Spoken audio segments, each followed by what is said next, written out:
chegando aí, vai se acomodando, vai ficando à vontade. Bom, inicialmente eu gostaria de agradecer a todos pela presença. Um muito obrigado especial aos painelistas, né, sensacionais que estão presentes aqui hoje, e desejar a todos um ótimo webinar, né, que preparamos com tanto carinho. Qualquer dúvida, vocês ficam à vontade para usar o chat, para levantar a mão, para conversar, para interagir mesmo. Antes da gente iniciar, eu gostaria de explicar rapidamente assim, como vai ser a dinâmica, né, de funcionamento. Primeiro, a gente vai trazer alguns conceitos básicos para a gente introduzir a temática. Depois disso, a gente vai convidar o Samuel, que é o diretor-geral da ONG, para trazer um pouquinho sobre a organização e também um pouquinho da visão dele, do ponto de vista dele, e aí a gente vai seguir com os painelistas em seguida. E aí depois a gente parte para a discussão, né? A gente abre aí para o chat e também o microfone, vocês ficam à vontade para falar, para perguntar. Se alguém tiver alguma dúvida, algum comentário, pode usar também o chat, que as meninas vão estar anotando, né, o nome de todo mundo. Inclusive, seria muito legal ver essa interação de vocês. Então, vamos interagir bastante, vamos criar aí laços e vínculos. Lembrando que não existe certo e errado, isso é uma conversa e estamos todos aqui para aprender sobre o tema. Se tiver alguma dúvida para perguntar para o painelista durante a apresentação, você pode escrever a pergunta ou colocar seu nome no chat, e aí quando a gente abrir para as perguntas, né, você pode desmutar o seu microfone e ficar à vontade, porque esse espaço vai ser para troca mesmo. Então, eu primeiramente queria pedir para todo mundo ligar a câmera, né, para a gente tirar vários prints legais aí da carinha de todo mundo. Tô vendo que tem bastante gente aí nova que eu não conheço, então liga a câmera, gente, não fica com vergonha, não. E também pedir para vocês colocarem na opção mosaico, né, para vocês conseguirem ver o rostinho de todo mundo. Aí, como é que vocês podem fazer isso? Lá embaixo, na barrinha branca, tem 3 pontinhos. E aí, vocês clicam nesses 3 pontinhos e na opção alterar layout. E aí, vocês colocam na opção mosaico, que aí vocês vão conseguir ver e ter uma interatividade bem bacana. Olha que bonito que tá esse tanto de rostinho. Muito bom, gente. Vamos testando aí, todo mundo ligando a câmera. Ai, sucesso. E mais uma observaçãozinha, assim, antes da gente começar, é que a gente está fazendo a gravação desse evento, né, para que outras pessoas possam assistir depois. Então, caso você não se sinta à vontade, se tem vergonha, alguma coisa assim, você pode deixar a câmera desligada, tá? No mais, é isso, fiquem à vontade e tenham uma boa experiência aí. Já aprendi um trem aí, ó. Não sabia desse trem, não. Cada dia um aprendizado.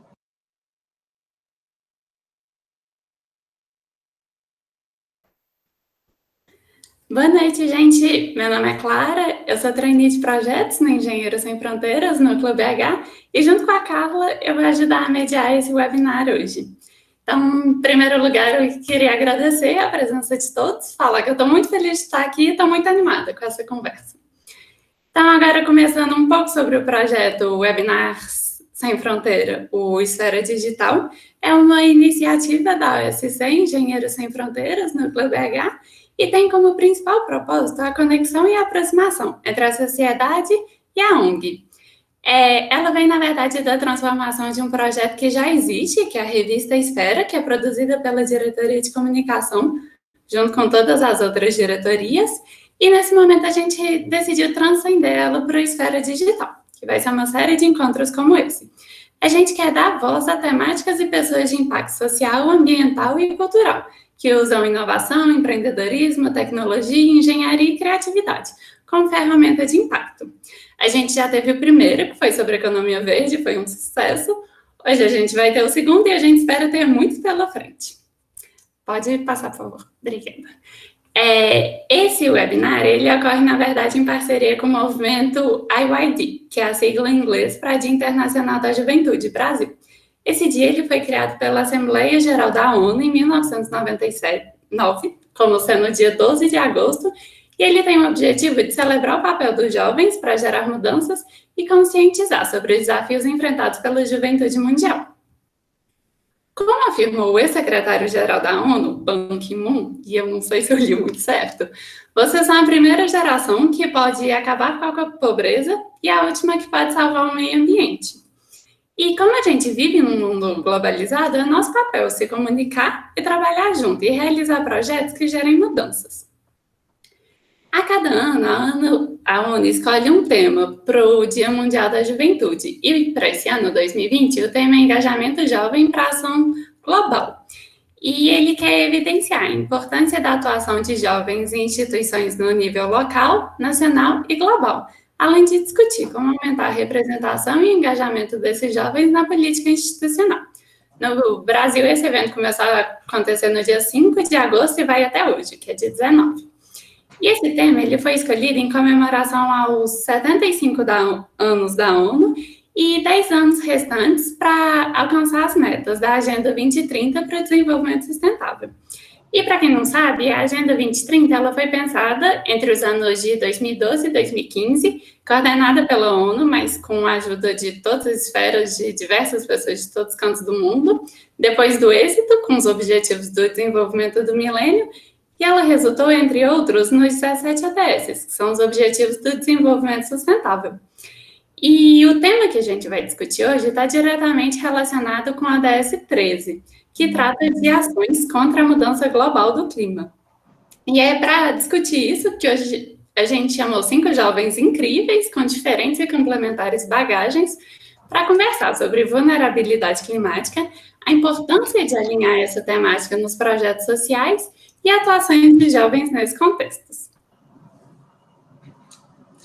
Bom, então, primeiro, né, para a gente começar a conversa sobre mudança climática e vulnerabilidade climática, a gente precisa compreender um pouquinho sobre esses termos, né? Nossa ideia aqui é apresentar de forma bem simples e rápida, só para balizar todo mundo sobre o que a gente vai falar, e os painelistas eles vão aprofundar mais no assunto. Então, para começar esse momento, a gente queria trazer alguns conceitos e um pouquinho de reflexão, assim, para a gente já entrar no clima dessa conversa, né? Então, segundo a ONU, a mudança climática é um dos maiores desafios do nosso tempo e sem uma ação drástica hoje, superar as consequências desses impactos pode ser mais difícil e muito mais custoso no futuro. Os impactos dessas mudanças climáticas, elas afetam desde a produção de alimentos até o aumento do nível do mar, aumentando o risco de inundações catastróficas, e também tem relação com a desestabilização das sociedades e do meio ambiente de maneira global e sem precedentes, né? Então, o efeito estufa, por exemplo, que a gente sempre escutou falar, por exemplo, eu sempre ouvi falar desde a 3ª série, fazendo trabalho em grupo, né, sobre efeito estufa, o que seria esse efeito estufa. A gente sabe que o efeito estufa é algo natural, porém, essas ações antrópicas, né, as ações das atividades humanas, elas levam ao aumento da concentração desses gases do efeito estufa, como, por exemplo, o gás carbônico. Então, é uma ação natural que está sendo intensificada pela industrialização, pela produção desenfreada, pelo uso de combustível fóssil, que culmina também na mudança climática do planeta, né? Outros exemplos que a gente pode trazer sobre essas mudanças climáticas e esses impactos são os acontecimentos desse ano de 2020.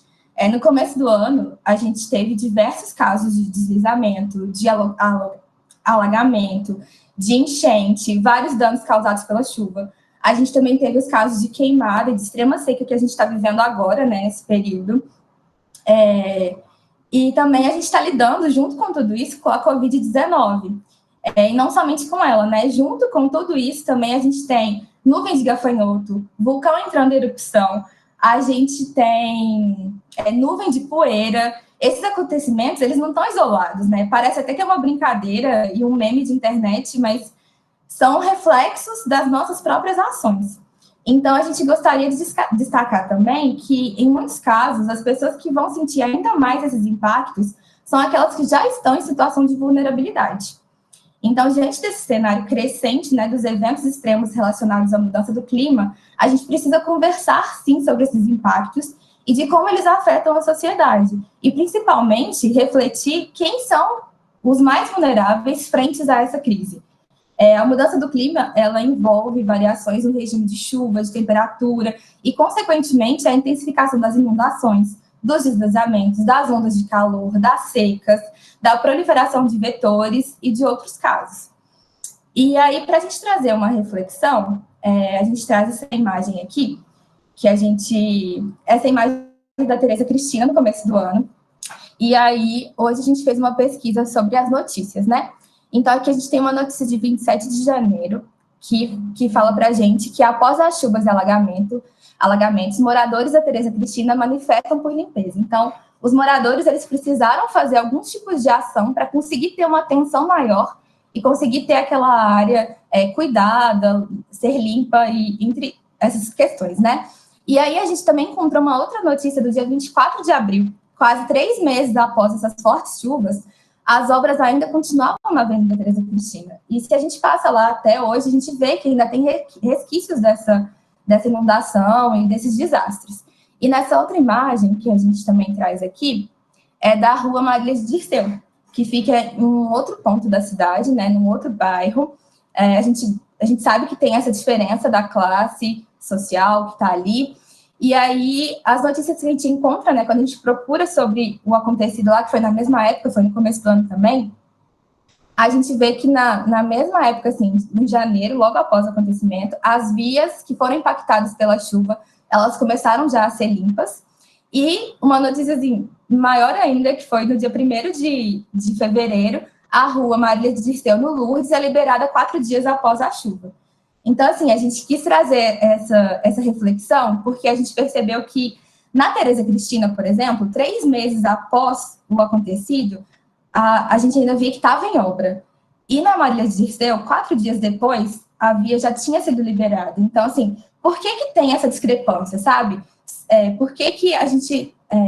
o impacto, as chuvas foram a mesma, mas a forma que a gente lida é diferente. E por que isso acontece, né? A gente queria trazer essa reflexão aí para a gente começar essa conversa. Então, a gente já está inserido nesse contexto, mas às vezes a gente não está. Então, a gente abre espaço para essa conversa, para esse diálogo. E aí, aproveitando isso, eu queria convidar o Samuel, que é o diretor-geral da ONG, né, do Engenheiros Sem Fronteiras, para falar um pouquinho da organização e também um pouquinho da nossa atuação nesse cenário. Boa noite, Samuel. Boa noite, pessoal.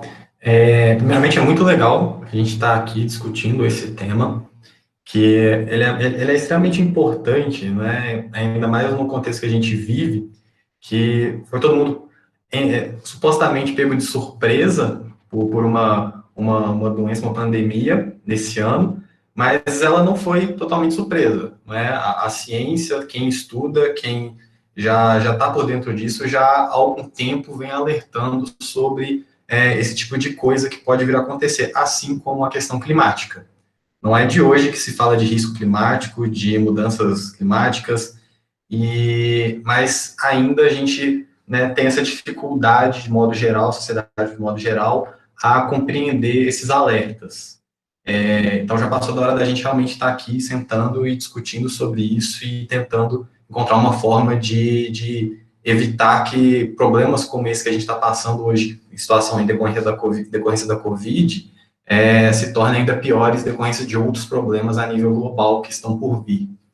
E, bom, nós, nos Engenheiros Sem Fronteiras, no Belo Horizonte, nos alertamos para a necessidade de nós, como organização da sociedade civil, trabalhar com isso, já tem algum tempinho, mas eu acho que o principal ponto ali de início das nossas ações em relação a isso foi ali no final do ano passado, quando a gente começou a fazer um trabalho junto com a Way Carbon, que é uma empresa aqui de Belo Horizonte, e o pessoal dos Global Shapers, do Hub daqui de BH também.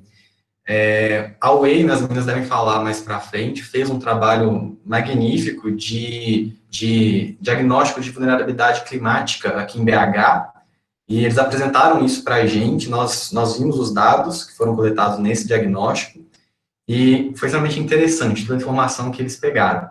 A gente vê como a Carlinha trouxe, né, o problema é o mesmo em todas as regiões da cidade, mas a gente vê que a magnitude, como a gente resolve o problema, como o problema ele é visto, ele é diferente em algumas áreas. E, por incrível que pareça, às vezes nem é uma surpresa tão grande, nas regiões de maior vulnerabilidade social, esses problemas são ainda maiores em relação ao clima e às mudanças climáticas. E, bom, nós, Engenheiros Sem Fronteiras, que temos como missão promover o desenvolvimento humano e sustentável por meio da engenharia, e o nosso principal objetivo é levar a engenharia, levar tudo que a engenharia pode oferecer como melhoria de qualidade de vida para as pessoas que historicamente não recebiam esses benefícios, né, por centenas de fatores, principalmente pela desigualdade social que o nosso país vive. Então, a gente vê que existe essa necessidade de a gente ligar a chavinha aí e tentar resolver esse problema também dentro desses lugares, né? E aí a gente está tentando criar esse trabalho em rede. É uma coisa que nós, como organização da sociedade civil, entendemos é que para realmente gerar alguma mudança significativa na nossa realidade, no nosso contexto social, o trabalho precisa ser feito em rede. Uma organização sozinha, um grupo sozinho de pessoas, atingindo apenas um único aspecto, ele não consegue fazer toda a mudança que seria necessária para realmente aquelas pessoas terem alguma qualidade, melhoria na sua qualidade de vida.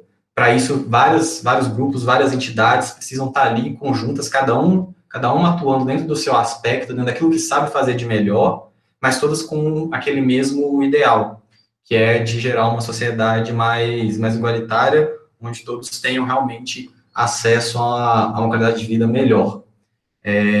Bom, é que a gente está abrindo, né, mais uma vez a nossa rede para trazer mais pessoas, trazer mais gente que também queira compartilhar desse ideal, compartilhar dessa causa, cada um no seu aspecto, naquela área que domina melhor, para que a gente consiga, como em conjunto, fazer esse trabalho muito bem feito. E, bom, por fim, né, para não tomar muito tempo, o Engenheiros Sem Fronteiras, a gente hoje, né, atua principalmente nas regiões, nas comunidades grandes aqui de BH, e agora a gente pretende também atuar dentro desse quesito da vulnerabilidade climática. Então, agora que a gente vê a questão da Covid ganhando visibilidade, a gente também tenta trazer esses outros problemas à luz do holofote, e estamos aí abertos para quem tiver ideias, iniciativas, vontade também de atuar dentro desse aspecto, sinta-se à vontade para vir até o Engenheiros Sem Fronteiras, conversar com a gente, tentar desenvolver alguma coisa em conjunto, para a gente poder fazer esse trabalho em rede e alcançar a nossa missão, que é o desenvolvimento humano por meio da engenharia, tá bom? É isso, pessoal. Muito obrigado. Obrigada, Samuel.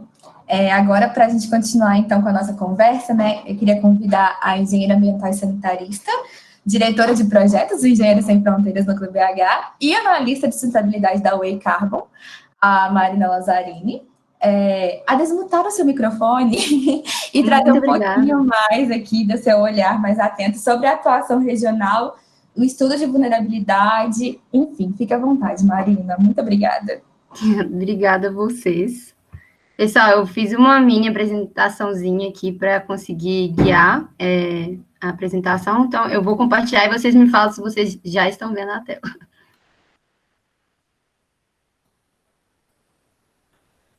Vocês já conseguem ver? Aí eu prefiro, se alguém puder falar no microfone, aí eu acho que me ajuda. Sim. Estamos vendo. Sim. Tá. Ótimo. Eu acho que a Carla já me introduziu muito bem, então nem vou me delongar muito sobre isso, né? Mas como a Carla diz, hoje eu sou atual diretora de projetos, mas antes mesmo de eu ser diretora de projetos da ONG, o Samuel comentou desse projeto, junto com o Global Shapers, para a gente atuar aí nas comunidades, para aumentar a resiliência climática dessas comunidades, que a gente vai explicar um pouco agora, o que seria isso, o que seria vulnerabilidade climática, esses termos que a gente fica perdido muitas vezes, outras pessoas não, mas outras pessoas ficam pensando, o que seria vulnerabilidade climática, né? Então, é um pouco do que eu vou trazer hoje aqui. E falando assim, na Way Carbon, né, eu trabalho em adaptação e risco climático, e a Way Carbon é uma empresa, uma consultoria que trabalha com sustentabilidade e mudança do clima. Bom, o que seria essa mudança do clima, né? Eu acho que a Carla e o Samuel já introduziram aí muito bem, não preciso delongar também nessas questões, mas é importante que a gente entenda que essa mudança do clima, ela é global, ela está acontecendo no mundo inteiro, e muito pelas essas ações aí no passado, e essas que a gente continua tendo as mesmas atitudes, a gente precisa mudar muito a forma como a gente está vivendo, e é claro que, quando eu falo isso, tem ações que são individuais e tem ações que são de empresas, mas a mudança do clima, como a Carla trouxe, vem desse aquecimento da temperatura da Terra, e o efeito estufa, ele é um efeito natural para manter a nossa vida aqui na Terra, só que pelas nossas ações, então, todo o desmatamento, toda a forma de produção, toda a forma como a gente muda, né, a utilização do solo. Hoje, a gente emite esses gases de efeito estufa que estão sendo liberados para a camada, e estão tornando esse efeito estufa ele mais intenso, e isso significa aumentando a temperatura da Terra de uma forma bem geral, para a gente delongar muito sobre isso. Bom, pessoal, como eu disse, a mudança do clima ela é global, só que a gente tem que pensar localmente quando a gente vê em termos de adaptação. Por quê? A mudança do clima ela é real, ela já está acontecendo. E a gente fala, que mudança do clima é essa? Como a Carla mesmo já trouxe, assim, a gente já sente os efeitos dessa mudança. Então, a gente já vê um tanto de notícias, a gente é bombardeado, assim, chuvas em São Paulo, chuvas no Rio de Janeiro, deslizamento, tornados em Santa Catarina. Então, são vários eventos extremos, que a gente costuma chamar, que causam uma série de impactos.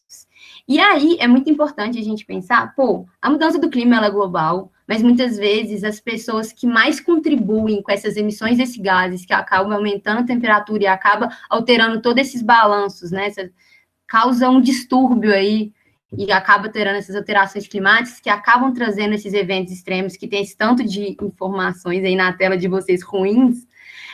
Muitas vezes quem acaba pagando o pato, né, digamos, não são as pessoas que realmente estão contribuindo com essa alteração do clima, e é por isso que é muito importante a gente ter essa visão local, né? Então, será que todo mundo está sentindo esse impacto da mesma forma?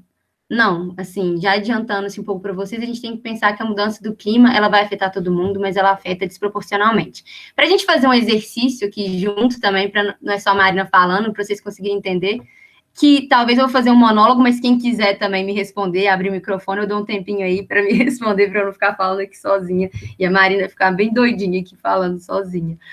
Bom, pessoal, eu trouxe duas imagens, e aí trouxe uma imagem de Belo Horizonte, porque é a área de atuação do Engenheiro Sem Fronteiras, então é a minha região também, a minha terrinha, então faria sentido para mim trazer ela para vocês.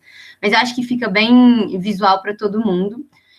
Do lado esquerdo, a gente tem um bairro na zona sul de Belo Horizonte, que é o Mangabeiras, e a gente percebe que são casas com pessoas que têm um poder aquisitivo maior. Espero que vocês consigam enxergar isso. Do lado direito, a gente também tem uma área, né, na Zona Sul. Então, assim, só para a gente tentar trazer esse contraste. Só que é a favela da Serra, né, o aglomerado da Serra, um pedaço dela, porque a Serra é enorme. Bom, e aí a gente pensa que, choveu muito, né? No início do ano a gente teve vários eventos de chuva que a Carla mesmo trouxe já pra gente. E aí a gente pensa, aqui do lado esquerdo, né, no bairro Mangabeiras, eu devia ter colocado uma legendinha para ficar mais fácil. Mas vou passar o mouse aqui, espero que vocês estejam vendo ele. A gente vê, num evento de chuva, tá chovendo muito. Aí por que aqui tá acontecendo, né, no lado esquerdo, aqui na Serra, tá acontecendo mais deslizamento e aqui não? Será que aqui a gente tem técnicas de engenharia que aqui não tem? Será que o uso do solo aqui é diferente do que aqui? Então, a gente pensa, será que o tipo de solo, né, se a gente for pensar, não, talvez é o tipo de solo que é diferente daqui. Então, trazendo, assim, essa reflexão para a gente olhar para essas duas imagens que estão praticamente em regiões muito próximas, eu queria que a gente pensasse no porquê essa que está no lado esquerdo aqui, que é a direita, né, que é a favela da Serra, por que elas estão mais vulneráveis ao clima? E elas não são, a população ela não é vulnerável, ela está vulnerável e ela vai estar mais vulnerável, cada vez mais vulnerável, se a gente não pensar em políticas públicas, e vocês vão entender por quê. Bom, pessoal, e aí eu trago essas variáveis, esses elementos que a gente fica falando, e muitas vezes assim, o que a Marina está falando? A imagem já traduz muito o que eu quis dizer, por isso que eu quis trazer ela um pouco antes. E fiquem à vontade para perguntar também no final, se não tiver ficado claro. Mas para trazer para vocês o que é essa tal de vulnerabilidade climática que a gente está falando e o porquê que é importante a gente falar dela nessas comunidades que vão estar mais vulneráveis a ela e estarão mais, né? Na verdade, estão e já vão estar mais ainda no futuro, se a gente não tiver uma ação urgente. Bom, a vulnerabilidade climática, quando a gente vai fazer essas análises de risco climático, envolve 2 elementos importantíssimos, que é a capacidade adaptativa e a sensibilidade. Então, voltando um pouco até sobre o slide anterior, a gente vê, a sensibilidade é um pouco a predisposição do sistema, no caso ali a gente vai pensar ali na população, de sofrer o impacto, danos maiores, quando ela sofre essa ameaça climática. Então, a gente pensar no deslizamento. E essa sensibilidade seria o quê? A renda, né, o poder aquisitivo dessas pessoas, porque acaba, no poder aquisitivo que eu trago aqui para vocês, é muito déficit habitacional. Então, as técnicas de engenharia utilizadas na casa dessas pessoas, a infraestrutura de saneamento, né, se essas pessoas têm acesso ao tratamento de resíduos, se elas têm acesso à água, se elas têm acesso a esgoto. Então, isso torna essa população, assim, a estar mais sensível. A capacidade adaptativa, ela envolve muito a questão mesmo, agora também, do poder aquisitivo. Mas, assim, aconteceu o desastre, aconteceu o deslizamento. Quem aqui, voltando, quem vai conseguir se reconstruir de uma forma mais fácil? Mesmo se acontecer um deslizamento no Mangabeiras, não estou falando que não acontece, mas é mais difícil acontecer pelos diversos fatores aqui dessa questão da sensibilidade e da capacidade adaptativa. Mas quem tem tecnologia para se reerguer depois desses desastres? Então, assim, foi afetado. A Defesa Civil, quem que a Defesa Civil vai atender mais rápido? Qual que é o acesso à saúde depois que acontece? E fora, pessoal, que eu acho que eu nem vou entrar aqui em discussão da gente também das perdas de vida, que é imensurável, então acho que não cabe nem discutir sobre isso.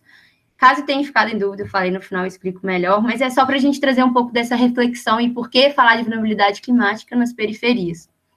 Bom, aí eu entro também para exemplificar ainda mais para vocês, a Oi Carbon, junto com a Prefeitura de Belo Horizonte, ela elaborou um estudo que é a análise de vulnerabilidade e as mudanças climáticas no município de Belo Horizonte. Esse documento tem online, depois eu posso mandar o link para vocês, que vocês conseguem entender melhor como esse estudo foi formado e mais em detalhes quais as áreas vão estar mais em situação de vulnerabilidade, né, frente à mudança do clima.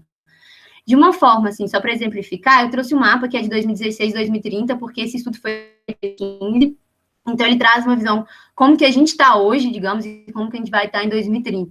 Então, a gente vê, pessoal, aqui a gente fez uma análise sobre proliferação de doença, inundação, deslizamento e aumento de temperatura. Se não me engano, foram essas 4 ameaças que a gente fez no estudo. E aí a gente vê que aqui tem menos pontos vermelhos e o tanto que aqui vai estar com esses pontos vermelhos. Aqui é a vulnerabilidade, a gente fala que é o risco composto. Aqui já tem todos os riscos que eu falei, que são deslizamento, risco ao deslizamento, risco à inundação, tudo nesse mapa. Então, no estudo que eu vou mandar para vocês o link, vocês conseguem ver quais áreas vão estar mais vulneráveis. A inundação, a deslizamento, onda de calor, de uma forma mais separada, mas pelo tempo não faz sentido eu ficar mostrando para vocês. Mas outra coisa que é importante aqui, nessas áreas vermelhas que vão estar mais vulneráveis a essas mudanças, pessoal, eu tentei trazer, mas não deu tempo de eu colocar para vocês aonde que estão as zonas de interesse social, que é onde que estão as periferias, né, em Belo Horizonte. Mas peço que vocês confiem em mim, depois acessem o estudo, mas vocês vão ver que as periferias estão justamente aonde que estão esses pontos mais vermelhos. Bom, eu agradeço muito esse espaço de fala que vocês me deram. Eu acho que, assim, eu trouxe essa imagem muito para a gente refletir que é um passo de formiguinha, mas que é muito importante que a gente, nessa rede, a gente trabalhe junto com essas comunidades que vão estar mais vulneráveis ao clima para torná-las mais resilientes. Sim, é um pouco isso, a gente discute aí nas perguntas um pouquinho, se não tiver ficado claro, e muito obrigada.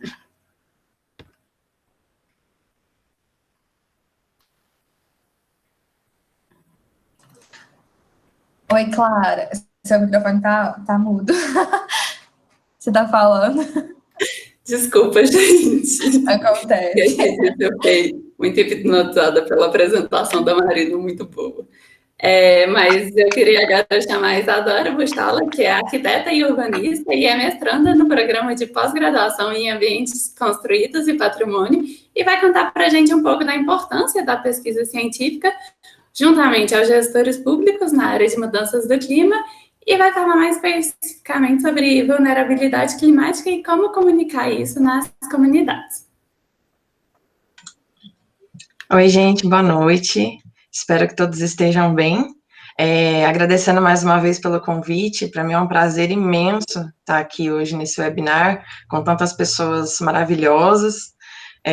Fiquei feliz também de ver algumas pessoas aqui do Compasso, que também estão participando do webinar. Então, a minha intenção hoje é apresentar um pouquinho o programa de extensão que eu participo na Escola de Arquitetura da UFMG, chamado Compasso. Eu vou compartilhar a tela aqui com vocês, se alguém puder avisar também se deu certinho. Todo mundo vendo? Deu certinho, Isadora. Obrigada. Então, acredito que muitos não conheçam ainda o trabalho do programa Compasso, então eu vou explicar um pouquinho, assim, tentar ser muito breve. Nós temos 3 anos de atuação aqui em Belo Horizonte, então, só para vocês entenderem, o programa Compasso, ele iniciou a partir de um edital da rede EPIC. Eu acho que vocês veem o meu mouse, né?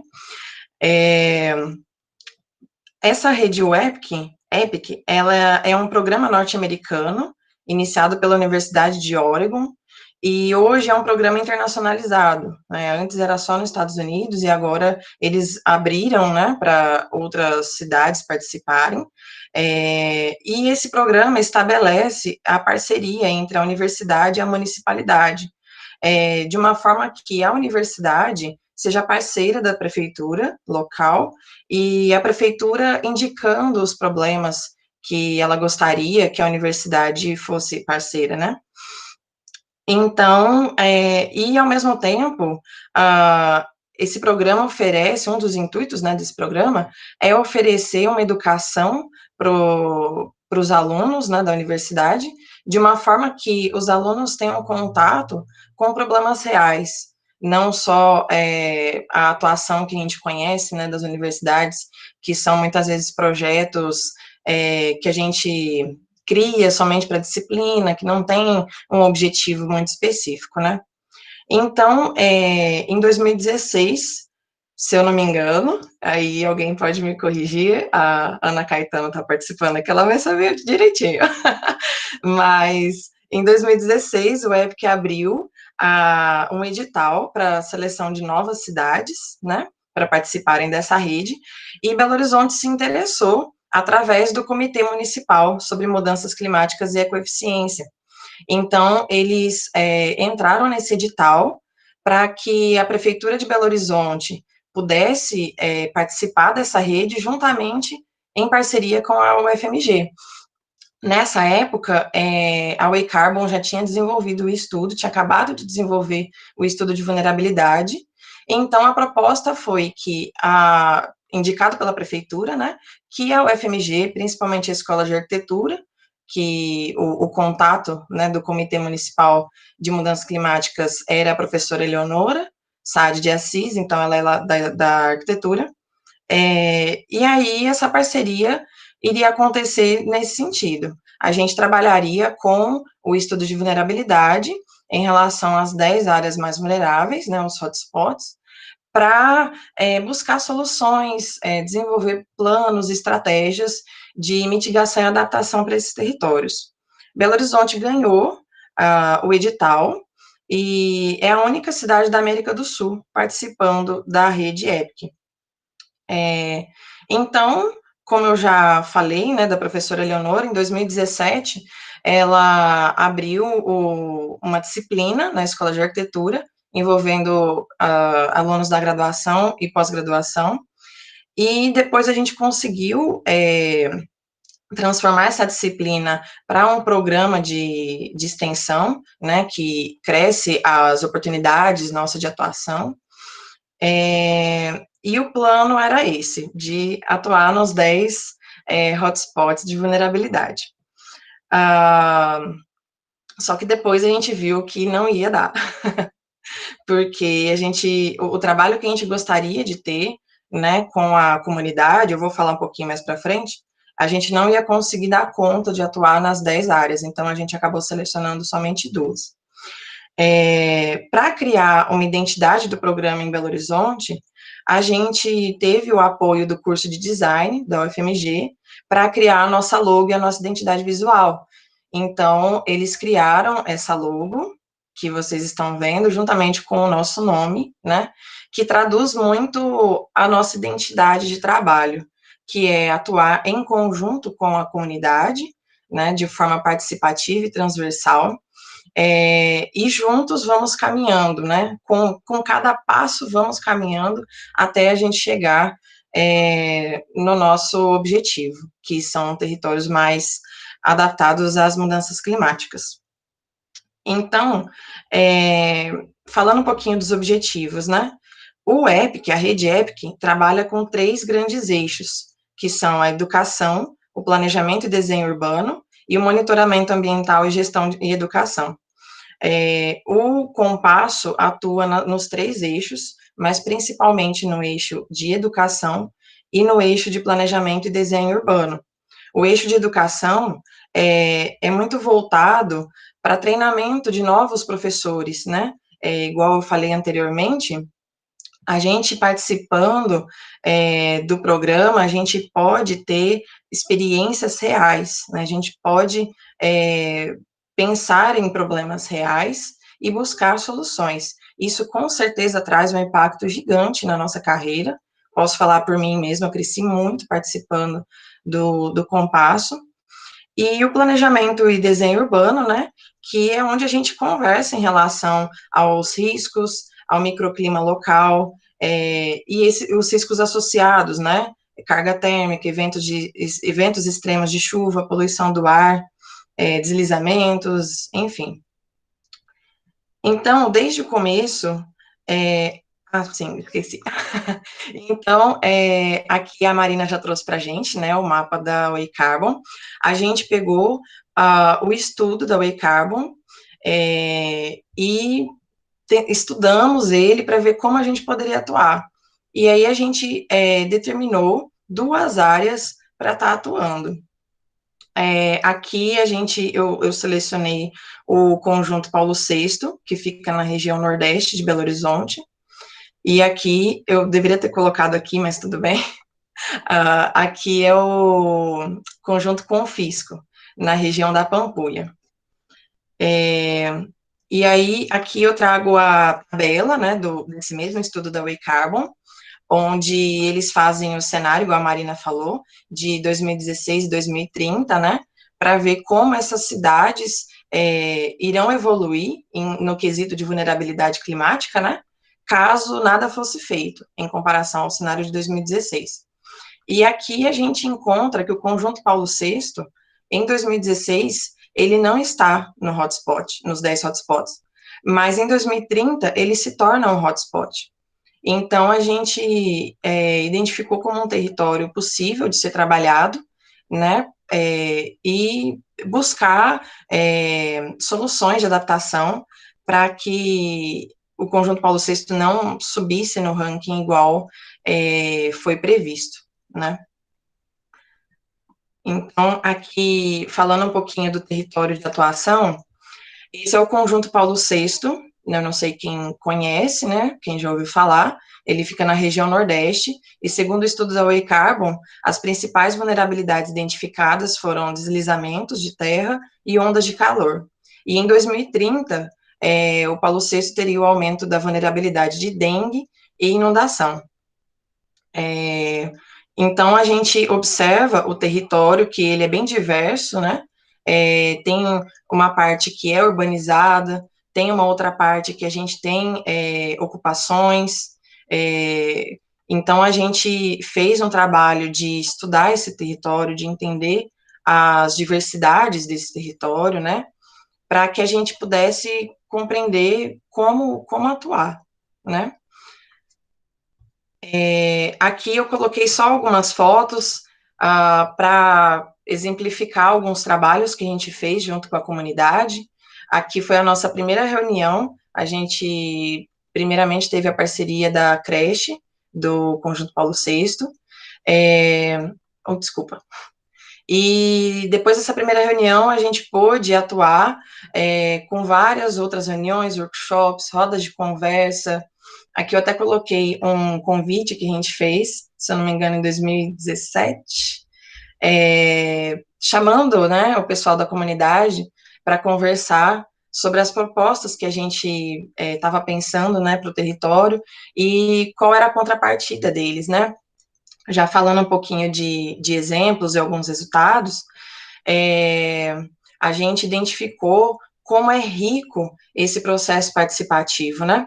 A gente se preparou muito antes de visitar os territórios, por meio de bibliografia, né, estudos já realizados, mas quando a gente chega no território, realmente é outra situação.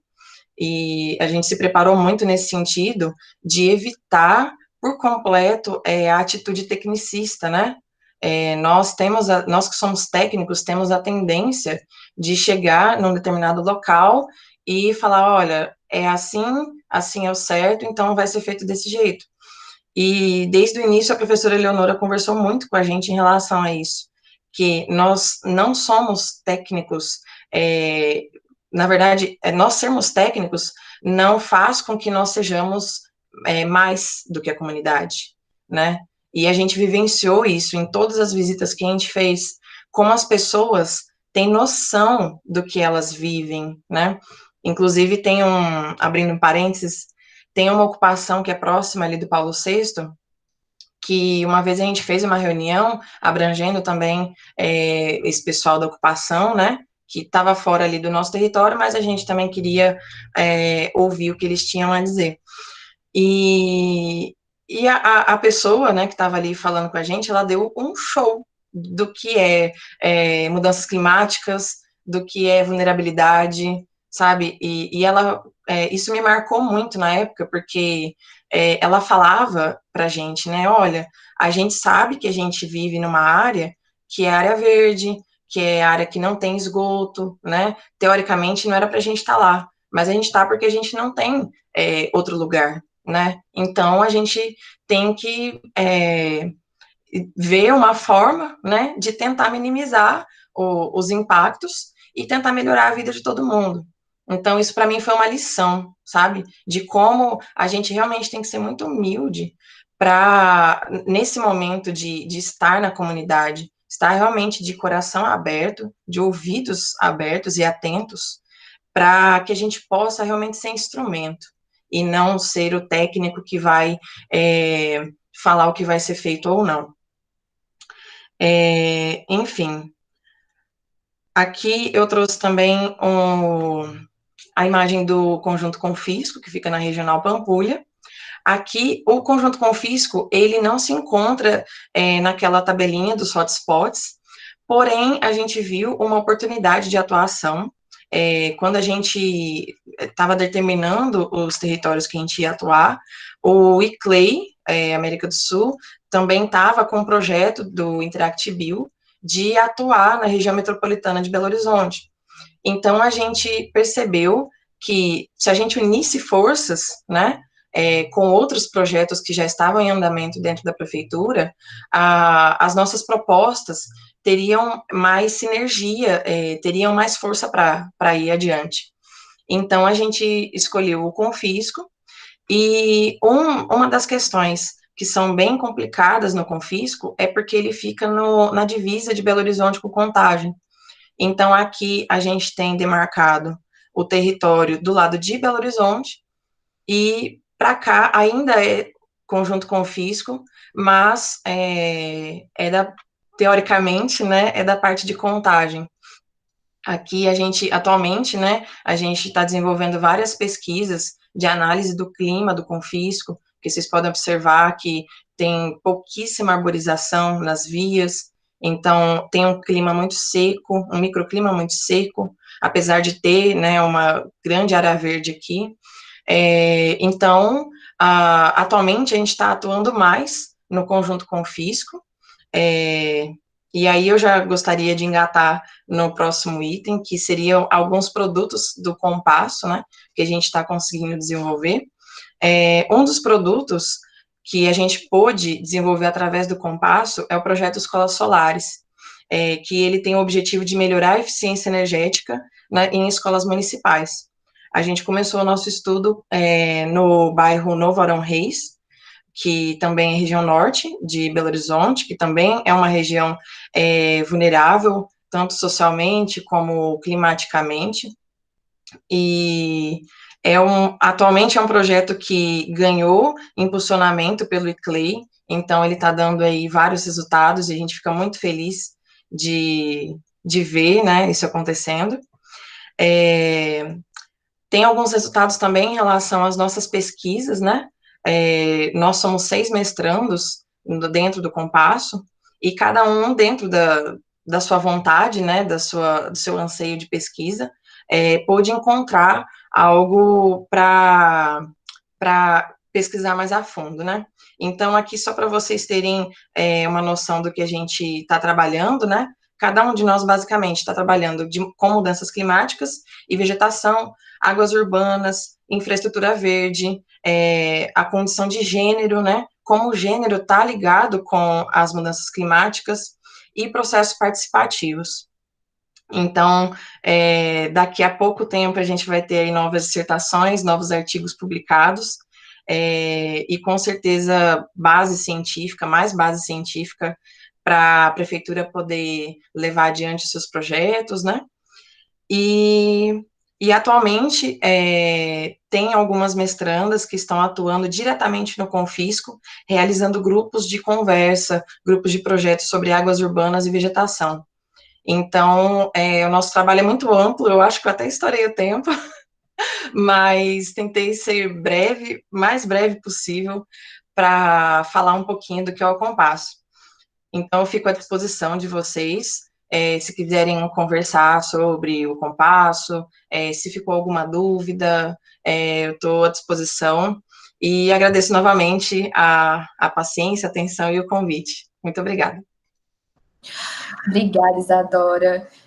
Passou um pouquinho do tempo, mas estava muito bom, estava muito massa o assunto, e a gente quer conhecer um pouquinho mais desse projeto, sim.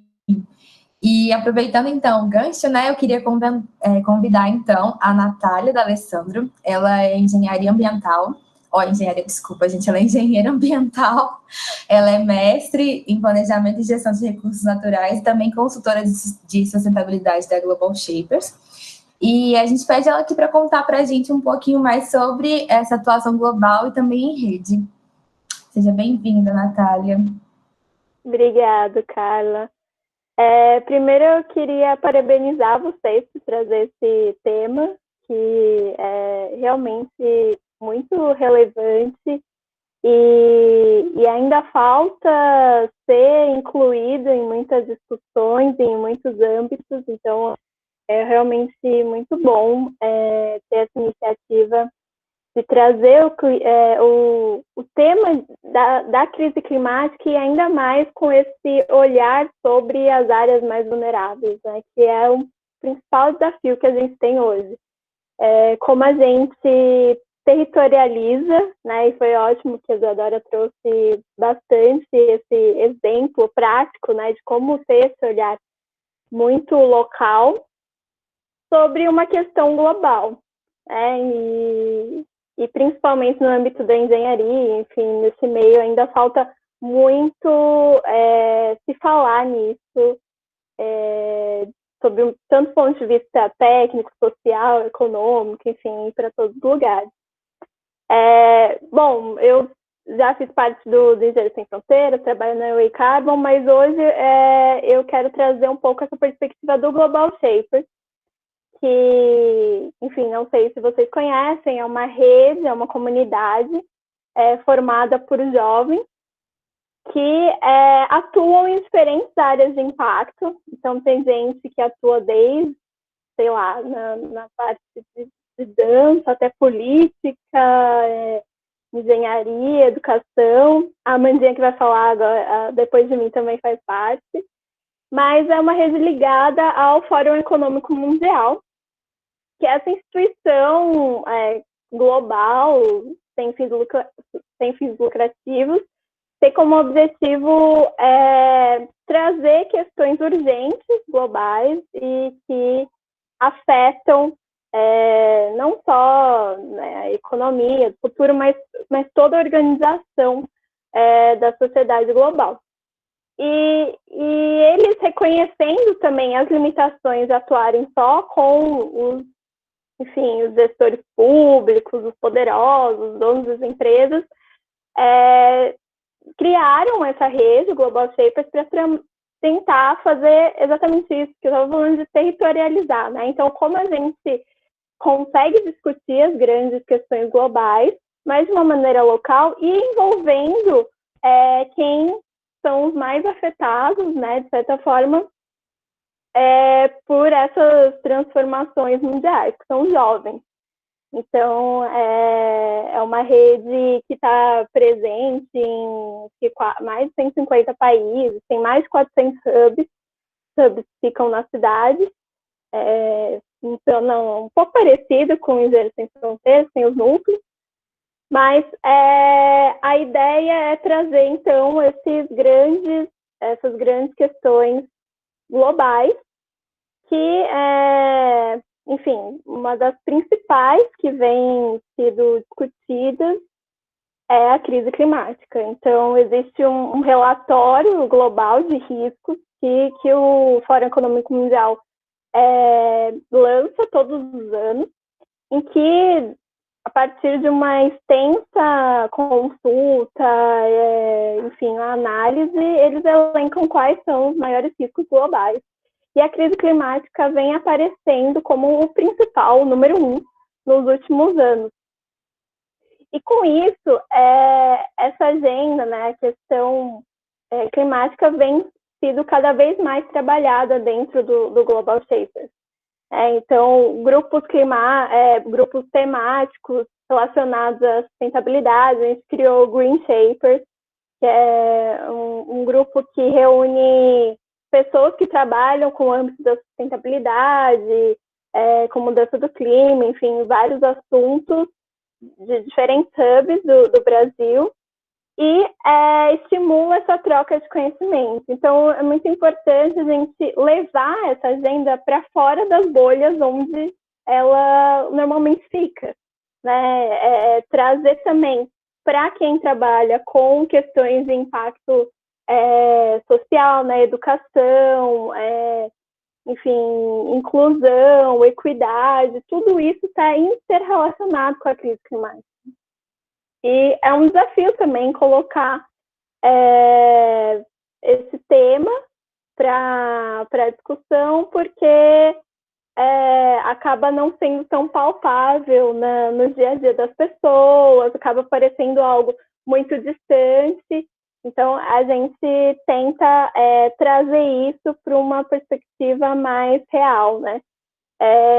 Uma das iniciativas é muito parecida com a que a gente está tendo agora, que é o Shapers Compartilham, que a gente reúne pessoas de diferentes áreas, que atuam em diferentes áreas, que fazem parte da rede, para compartilhar. Ele fechou aqui sozinho. Mas, para falar sobre esses assuntos. E, inclusive, o nosso próximo, já vou aqui falar para vocês acompanharem, vai ser sobre política e clima. Então, como trazer também esse tema para o momento que a gente vive agora, de eleições e de novos comprometimentos e de discussão e de atuação mesmo da sociedade civil nos governos. Então, a ideia é trazer essa discussão para todas as partes, né? Para quem atua com política, para quem atua com educação, para quem atua, enfim, nos mais diversos âmbitos e sair mesmo da bolha, que a gente consiga atingir mais gente. E, assim, não vou me alongar mais, porque a gente tem o tempo para as perguntas e para a discussão.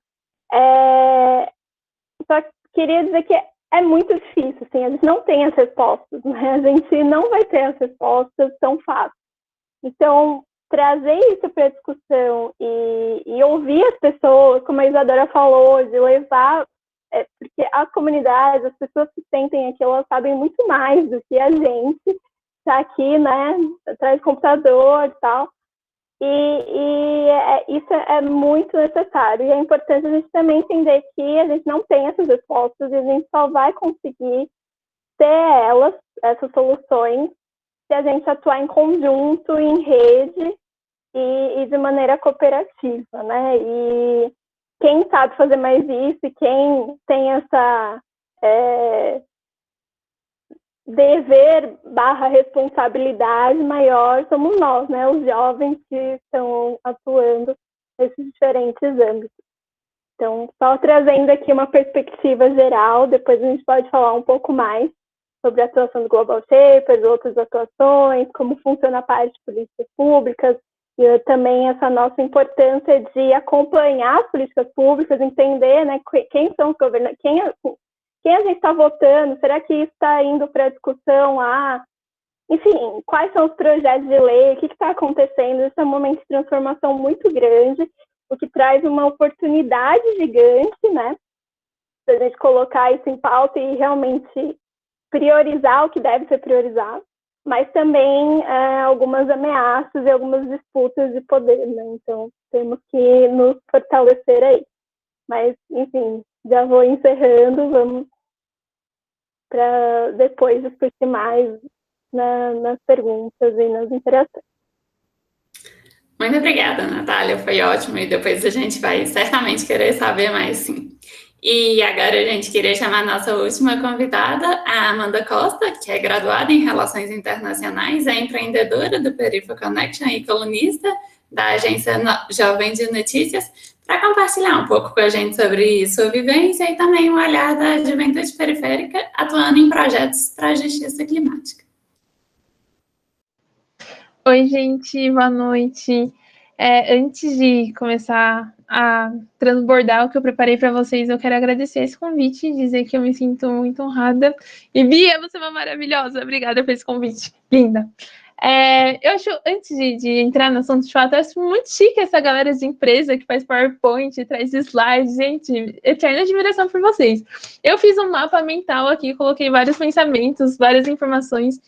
E aí vão dialogando comigo nos comentários para eu ir entendendo se faz sentido, para eu sentir um pouco de vocês e para a gente deixar essa apresentação bem interativa, para que fique algo dinâmico, porque falar sobre clima, gente, é sexy, tem que ser divertido. Já passou da hora de clima ser coisa de gente, sabe, gente branca, rica, velha. Vamos deixar esse debate sexy, divertido e tesudo.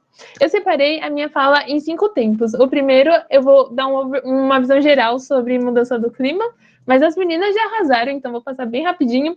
O segundo, falar desses impactos principais. Tô sentindo um calorzinho, mas não é só um calorzinho, a gente sabe que é bem mais profundo do que isso. O terceiro, falar desse colapso social para as comunidades periféricas, como que esse calorzinho afeta a galera da quebrada. E as consequências que esse calorzinho traz, tipo, o apartheid climático, gentrificação, refugiados. E, por fim, finalizar numa visão de como que a gente gera impacto. Como que pessoas brancas podem contribuir nesse rolê quando a gente fala de periferia. E quando eu digo pessoas brancas, eu quero que vocês não se sintam ofendidos, mas pensam que quando eu falo, ai, gente, branca, é uma crítica à branquitude brasileira, que é essa pirâmide social que a gente vive, que coloca uma minoria branca em posições privilegiadas e uma maioria preta em posições de subalternidade. Para vocês começarem a refletir, é só parar para pensar e admirar a beleza das pessoas que estão nessas chamadas. Será que tem mais pessoas brancas ou será que tem mais pessoas pretas? E o tema principal é comunidades periféricas. As comunidades periféricas têm mais pessoas pretas. Então, por que nesses debates as pessoas pretas são minorias? Fica o incômodo e a coisinha para vocês pensarem. Mas, bom, quando a gente pensa em mudança do clima, como as meninas bem pontuaram, a gente consegue ver que é um rolê global, está acontecendo. Só que esse rolê global, ele afeta principalmente essas comunidades periféricas. Eu gosto muito de uma frase da ONU, que é tipo super clichê, mas eu gosto, que é pensar global, agir local. E como que a gente faz para que esse pensar global e agir local não seja apenas mais uma frase fofa, mas que ela vire uma realidade de fato? Primeiro é entendendo a profundidade do tema. quando a gente pensa na crise climática, a gente tem que pensar na origem dela, e a origem dela está nessa intensificação de emissão de gases de efeito estufas por conta da Revolução Industrial. A forma de energia encontrada naquele tempo eram três, que eram à base de combustíveis fósseis: petróleo, gás natural e carvão.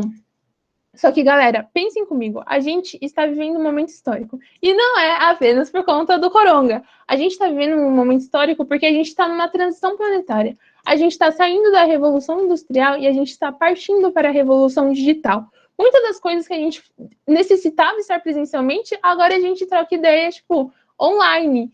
Então, a gente precisa pensar de forma mais assertiva e estratégica onde a gente vai colocar essa energia. Como que a gente vai fazer essa reorientação energética para que esse novo futuro seja construído de uma forma sustentável.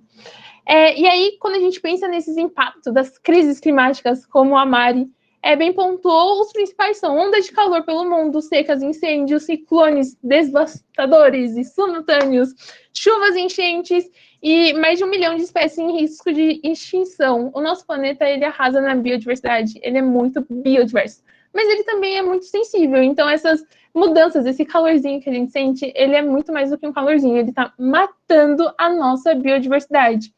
E todos esses impactos que eu falei, eles geram um colapso social. E nesse colapso social, os mais impactados são os considerados minorias pela nossa sociedade, que é o povo preto, pobre, periférico, indígena, quilombola, ribeirinho. Isso causa vários impactos na nossa sociedade. E eu separei 3 para passar para vocês, que eles estão vinculados ao racismo ambiental. Vocês já escutaram falar desse tema? Me conta aqui nos comentários. Tipo, eu já escutei, nunca escutei. Ai, meu Deus, o que você está falando? Mas, bom, o racismo ambiental, ele foi um termo que foi usado pela primeira vez por um dos parceiros do Martin Luther King, que é o Dr. Benjamin Franklin Chaves Jr. Lá na época, ele fez uma relação entre os resíduos tóxicos e a população negra norte-americana. Ele viu que tinha uma relação direta. Atualmente, esse termo transbordou e ele contempla várias realidades, como a crise climática. Quando a gente pensa nesses rolês climáticos ambientais, os principais impactados vão sofrer relações diretas. E dentro dessas relações diretas, a primeira, apartheid climático. Então, o que significa esse apartheid climático? As secas, mais conflitos, mais ausência de comida e mais calor. Quem tem dinheiro vai apenas, sei lá, atravessar a esquina, pedir o iFood, vai comprar. E quem não tem dinheiro vai ser excluído socialmente. Segundo, gentrificação climática. Vocês já ouviram falar desse termo? Me manda aqui nos comentários. Ai, a galera é muito sábia, gente. Vocês arrasam. Mas, bom, as áreas que vão se tornar interessantes para a classe média e vão fazer... Gentrificação climática são essas áreas que vão se tornar interessantes para a classe média e vai fazer uma expulsão dos moradores. Então, imagina, sei lá, o tiozinho que mora na praia, que tem a casa bonitinha lá, a classe média vai olhar para aquele lugar e vai falar... E a gente vê atualmente quem detém o capital consegue colocar essa visão em pauta e consegue usar esse privilégio para continuar um processo de exploração e escravidão gourmetizado. Mas, bom, e aí eu levo para vocês a problemática. As meninas estão arrasando, fazendo vários projetinhos e transbordando esse discurso, e isso é muito importante. E eu queria trocar uma ideia com vocês de como que a gente gera esse impacto, porque geralmente, lembrem, quando eu falo gente branca, não é um acusa vocês, mas é um acusa a branquitude brasileira. Quando as pessoas brancas querem ajudar a galera periférica, tem aquele sentimento de branco salvador, ai meu Deus, vou ajudar essas pessoas a se desenvolverem. E geralmente, quando a galera vai com esse pensamento, o que acontece? Dá muito ruim, o projeto não flui, é um dinheiro super desperdiçado, e a gente vê potenciais projetos que nasceram para arrasar, sendo jogados no lixo, porque primeiro não foi criada uma conexão. Então, quando a gente quer criar projetos junto com a comunidade, a gente precisa seguir 3 princípios. Os projetos geralmente falham porque a galera pula o princípio número 1 e vai direto no princípio número 2. O princípio número 2 é a facilitação, é quando a gente entrega o projeto. Mas antes desse princípio, a gente tem o primeiro, que é trazer esse despertar. E esse despertar, ele vem através de uma articulação de sensibilização. Então, é você chegar lá na comunidade e escutar. você ouvir das pessoas, porque não é porque a galera tem um conhecimento formal, não tem esse conhecimento formal, que não tem um conhecimento tradicional e ancestral. Como as meninas bem pontuaram, muitas vezes a galera sabe o que tá rolando, a galera entende, só que não é porque não viu no livro X, com a biografia Y, feita, validada pelo professor de Harvard, que a galera não sabe o que tá rolando. Então, é muito importante, a partir do momento que vocês decidem territorializar todo esse discurso e levar para a ponta, que primeiro vai e escute, primeiro vai e crie esse sentimento de pertencimento, porque vai ser o fator imprescindível para que vocês arrasem nos projetos, para que vocês criem uma relação empática e para a comunidade te aceite e vocês consigam, sabe, brilhar muito. O segundo ponto é facilitar. Esse foi um dos pontos que eu aprendi na prática. Eu tenho um projeto que chama Perifa Sustentável, que ele vem das minhas principais dores enquanto ativista. Eu participei de algumas conferências da ONU, eu participei da COP23 na Alemanha, participei da COP24 na Polônia, e eu lembro que, tipo, quando eu voltei, eu falei, ai, meu Deus, gente, mudança climática é real, vamos lá, vamos fazer projetos. E deu muito ruim, porque a galera não tinha essa vontade que eu tinha, não tinha essa energia, e nem ligavam pra mim, eu falava, caraca, mano, que coisa esquisita, eu consigo articular com jovens a nível nacional. Naquela época, eu era coordenadora de um grupo de trabalho sobre a Agenda 2030 no Engajamundo, e eu consigo me conectar com jovens nas 5 regiões do Brasil, eu consigo me conectar com jovens ao redor do mundo, porque a ONU tem uma parte que cuida dessa instância da juventude, só que eu não consigo transbordar esse tema para a galera da quebrada. Por que eu não consigo transbordar isso para o meu vizinho? Porque quando eu vou trocar ideia com o tio, não sei das quantas, ele não quer me ouvir. E isso me deixou bem frustrada, tipo, na real. E eu falei, cara, o que eu posso fazer para fazer essa ponte? E foi nesse momento que eu decidi criar o Perifa Sustentável, que é traduzir esses temas complexos para a realidade local. Porque se eu chego aqui na periferia, se eu chego aqui na quebrada com um vocabulário técnico, com um vocabulário gourmetizado, a galera não vai curtir, a galera vai querer fazer outra coisa. Então, nessa facilitação, é muito importante que a gente adapte os nossos conhecimentos, que a gente entenda a realidade local e transborde disso de uma forma simples, porém profunda. Eu sou muito do rolê da simplicidade, só que a simplicidade ela não precisa vir com um discurso raso, ela precisa vir com um discurso profundo. Só que não é pelo fato de eu estar sendo profundo que eu preciso ser, tipo, super gourmetizada. Mas não, eu posso adaptar a minha postura e o meu vocabulário para os espaços que eu estou frequentando. Quando eu estou, sei lá, com a galera da quebrada, da periferia, eu vou usar mais gírias, eu vou estar num momento de mais informalidade e descontração. Mas quando eu estiver dialogando com um tomador de decisão, quando eu estiver na ONU, eu vou estar num ambiente mais técnico, eu vou estar com uma postura mais assertiva e estratégica. Então, é bem importante a gente entender qual postura adotar em diferentes contextos, mas sem deixar a simplicidade e a profundidade. E o terceiro ponto, que é super essencial, é multiplicar. Gente, querendo ou não, e isso eu falo com uma dor no coração, que eu também estou nesse rolê, a gente vive numa bolha da sustentabilidade. E essa bolha sustentável é uma bolha branca, rica, privilegiada da classe média e da classe média alta. Se a gente quer furar essa bolha, se a gente quer romper essa caixa e transbordar esse discurso, é necessário que as pessoas multipliquem esse debate. E como que a gente consegue que as pessoas multipliquem a mensagem? Primeiro, começando por nós. Depois que vocês saírem dessa conversa, vai lá na mãe de vocês, no crush, na amiga da faculdade, fala, menina, participe de uma conversa super babadeira. Ou sei lá, faz um stories e posta no Instagram, faz alguma coisa, mas não deixa a mensagem morrer com vocês.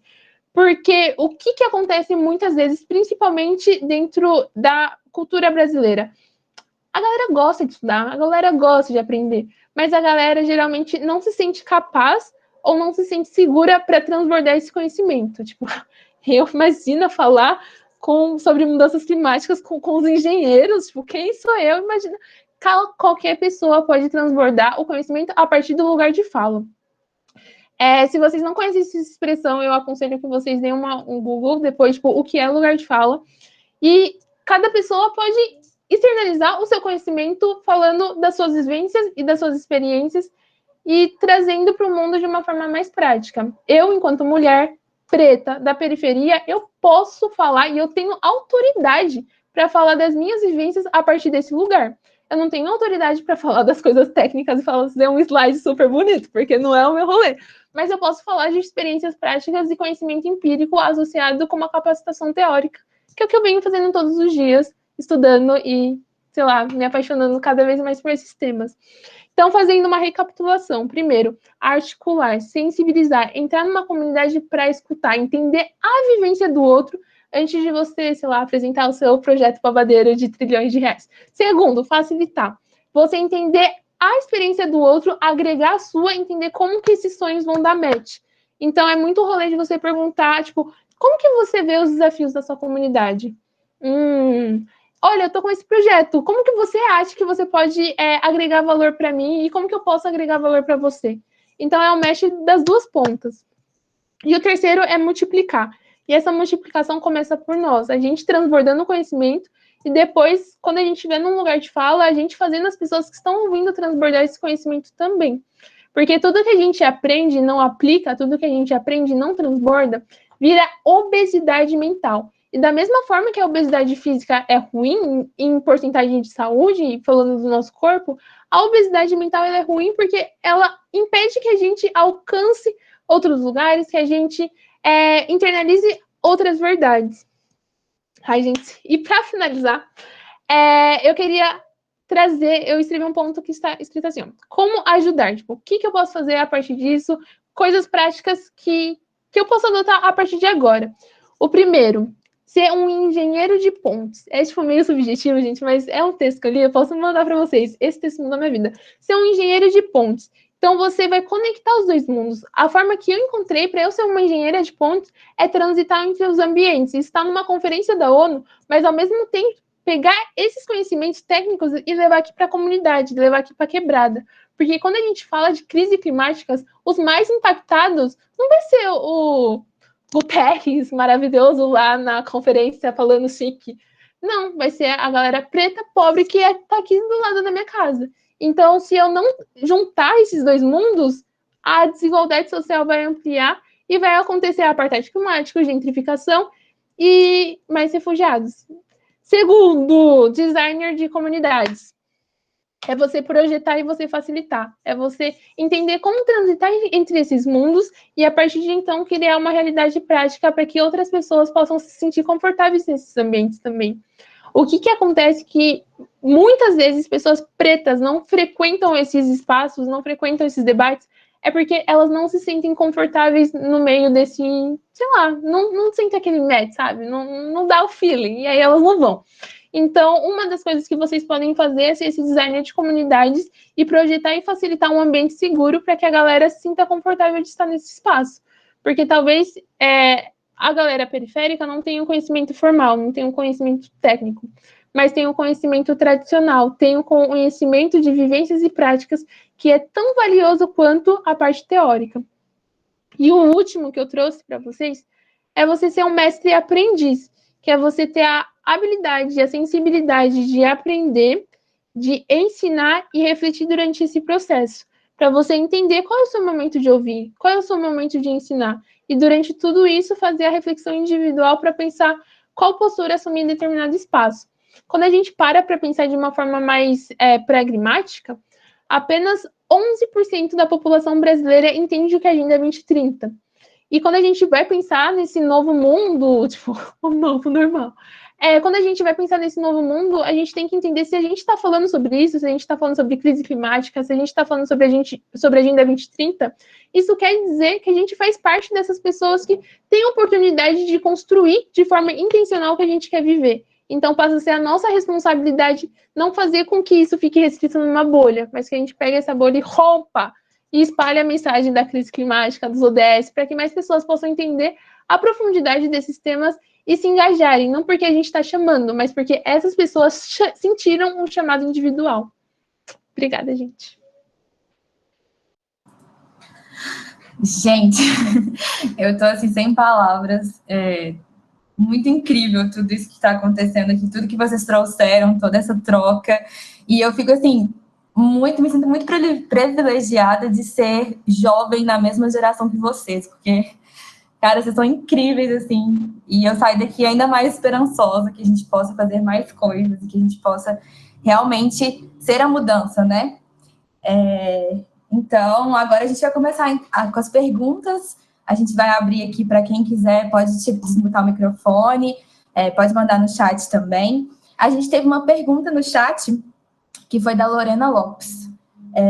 Eu vou ler aqui. Lorena, se você ainda estiver aqui e quiser perguntar também, mas caso não, vou ler aqui a pergunta dela, ela contextualizou aqui para a gente. Uma das grandes limitações da sociedade para enxergar os impactos das mudanças climáticas é ela ser constantemente tratada a longo prazo. Como trazer essa problemática para comunidades vulnerabilizadas que têm problemas tão imediatos a serem resolvidos?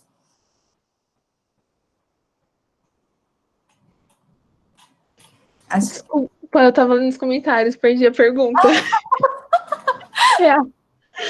Pode repetir, por favor, Carla? A pergunta da Lorena foi a seguinte: como que a gente pode trazer essas problemáticas para a comunidade vulnerabilizada se elas têm problemas tão imediatos a serem resolvidos? Visto que a gente está sempre tratando essas questões a longo prazo, né? A gente nunca está pensando em uma ação para ser tomada imediato.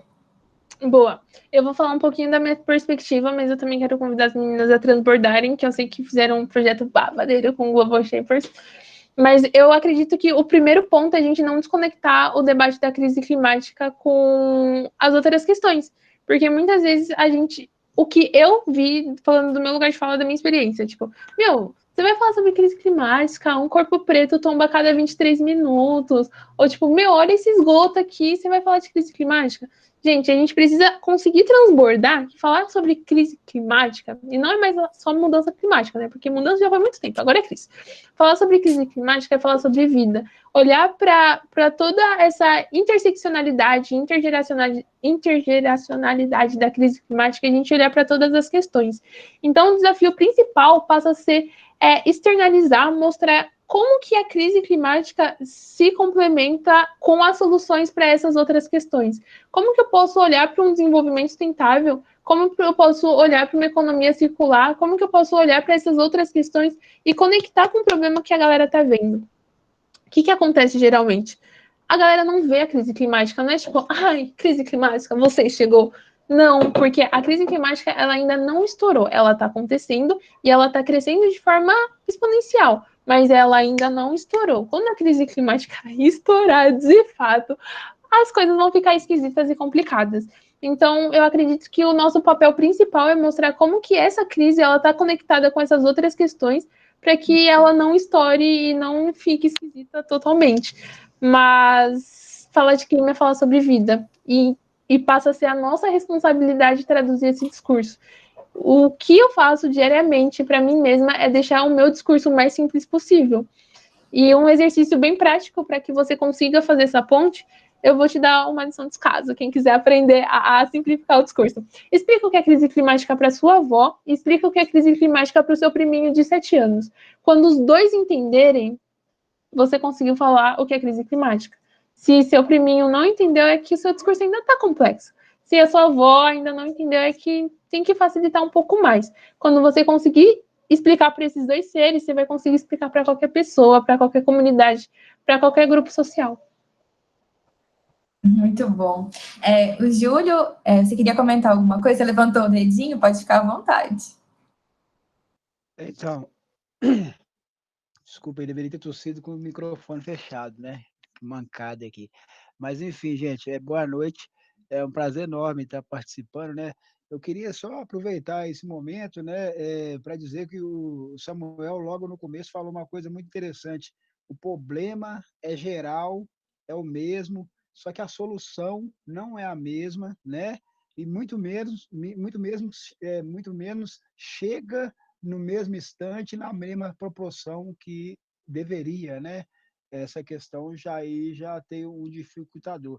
A Amanda falou tudo aí, né, com relação a essas questões, mas então, quando a Amanda falava, sem puxar sardinha, eu ficava lembrando do pessoal do Engenheiros Sem Fronteira, que subiu o morro, né, não propôs, não enfiou um projeto ou umas coisas goela abaixo, né, igual muitas vezes fazia.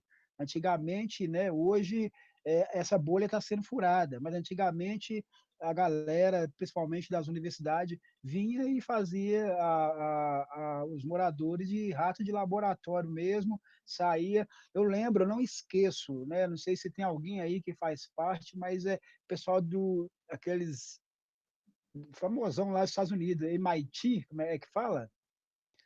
Então, vieram aqui propor um projeto de mapear os problemas da cidade, que era um aplicativo, e entregar para a prefeitura e tudo, e tal, e vender esse projeto, e nunca mais voltaram, enfim. Mas é importante, né? Igual foi dito aí, algumas pessoas das comunidades sabem o que está acontecendo, né? Mas é importante que todas as pessoas saibam, para que a gente tem muito a contribuir também. Só que muita gente não sabe nem o que está acontecendo, igual a Amanda acabou de falar aí, que o pessoal está vendo, a gente vê muito isso nas comunidades, né? O pessoal na correria, atrás do trampo e tal. Aqui é difícil para as pessoas, às vezes, colocar o lixo no lugar certo, entendeu? Por causa de deixa no cantinho, no beco ali, com a lixeira próxima. Então, eu acho muito importante esse trabalho que vocês vêm fazendo, porque, de certa forma, coloca também a comunidade como né, responsável a criar algo também, né, sair ali do seu mundo e criar algo, porque, como a Amanda disse, a gente sabe fazer, a gente não tem, né, aquela sei lá, o diploma e tudo, né? Mas é importante ter também, mas às vezes falta para a gente um apoio, né? E aquele empurrãozinho. Então, isso tudo é muito importante. Era isso que eu queria dizer, né? Eu queria agradecer aí o pessoal do Engenheiros Sem Fronteira, que chegou no morro aí, né? Não chegou com aquela coisa pronta. Então, a gente tem feito um trabalho muito, muito bacana, né? Sentado, conversado. Então, é isso. Eu acho que vocês estão no caminho certo, mas precisa mesmo levar essa parada, né, para a comunidade, para as comunidades, porque somos os mais afetados e podemos contribuir, né? Só que, às vezes, a gente, por exemplo, a pessoa não quer assistir jornal, né? Porque é muito sangue, muita confusão, mas aí depois lá no finalzinho passa alguma coisa relacionada, mas aí já é a hora da novela, entendeu? Então o pessoal aí no Facebook, nas redes sociais, na internet, isso tudo chega muito cheio de como é que eu posso dizer? Técnico, né? Tal, e o pessoal às vezes não entende como é que funciona e tal. De repente, se falar no linguajar, né? Por exemplo, traduz para alguém e aí esse alguém fala na linguagem, né? E aí a pessoa fala, é isso? Ah, isso aí eu faço demais, já estou até fazendo, entendeu? Então é isso. Eu acho que é, é isso. E já não sou tão jovem assim, né? Mas é muito importante colocar isso também na cabeça dos jovens da periferia, principalmente, né? Por exemplo, que esse momento de pandemia, a gente vê aí muitos jovens, quem tem condições, né? Eu falo isso por experiência própria aqui em casa, aqui, se deixar, os meus 2 jovens ficam o dia inteiro no Free Fire e Tech Online. Tá se divertindo, tá, mas está perdendo tempo. Poderia estar criando um jogo, uma estratégia e tal, mas como? Onde que eles vão conseguir isso?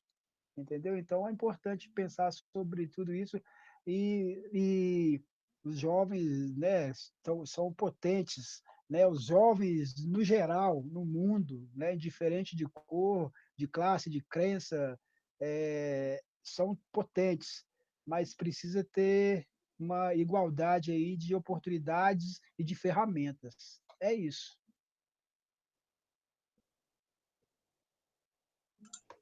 Carla, eu queria comentar um pouquinho sobre a pergunta ainda. Eu gostei muito do que o Júlio falou em relação à comunidade ser o ratinho de laboratório, né? A gente passou por essa experiência lá no Paulo VI, a gente foi muito bem recebido.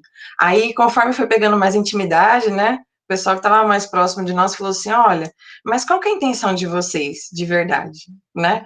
Porque um tempo atrás, outra universidade veio, vamos dizer assim, coletou dados, né? Foi lá, pegou os dados que precisava e foi embora.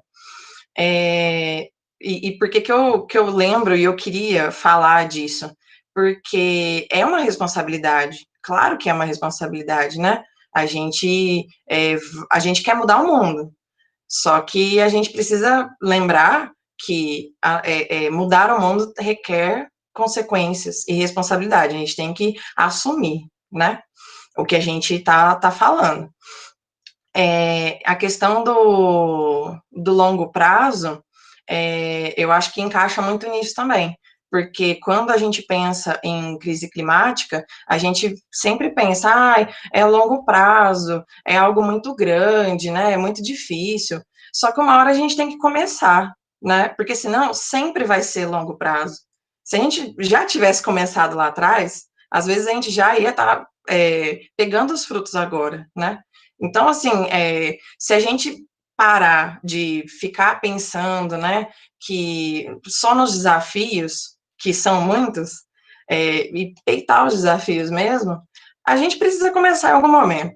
Começou? Beleza. Vamos tentar traçar uma estratégia, né, que dê ali para fazer de curto prazo, porque dá para fazer, um curto prazo de meses, mas é muito melhor do que não fazer, né? Um curto prazo, um médio prazo, um longo prazo. Assim, acho que a gente consegue, pelo menos, agir, né? E não ficar nessa inércia de conversar e às vezes não vai para frente, né? Eu acho que muito do que a Amanda falou em relação à ânsia, né? Do porquê que as pessoas não estão ali entendendo, não estão interessadas, eu sinto muito isso também.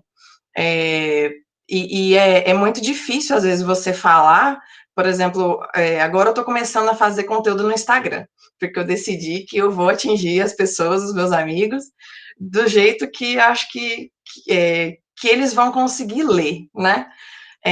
Aí, alguns amigos sempre têm, né? Blogueirinha, não sei o quê.